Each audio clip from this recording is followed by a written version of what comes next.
সকালবেলা ঘুম থেকে উঠে প্রথমেই চিন্তা থাকে যে আজকে কি নাস্তা তৈরি করব।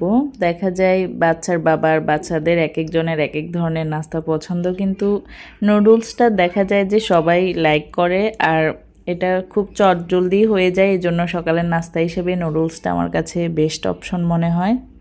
আমার হাজব্যান্ড হচ্ছে আবার ম্যাগি নুডলসটাই বেশি পছন্দ করে, তাই ও কেনার সময় ম্যাগি নুডলসটাই বেশি কেনে। যদিও আমি যখন কিনি আমি বিভিন্ন ব্র্যান্ডের নুডলস ট্রাই করার চেষ্টা করি।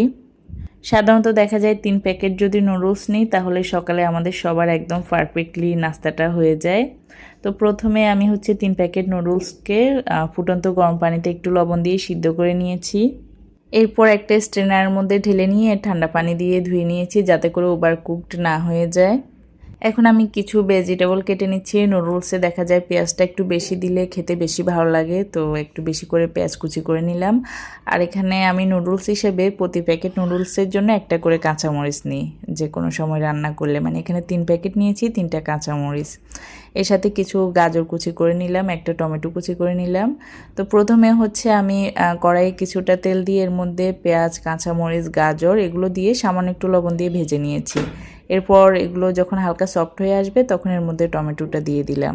ভেজিটেবলগুলো যখন কিছুটা ভাজা হয়ে যাবে তখন এগুলোকে এক সাইড করে অপর পাশে হচ্ছে আমি 2টা ডিম ফেটিয়ে দিয়ে দিলাম। এরপর ডিমটাকে স্ক্র্যাম্বল করে নিলাম।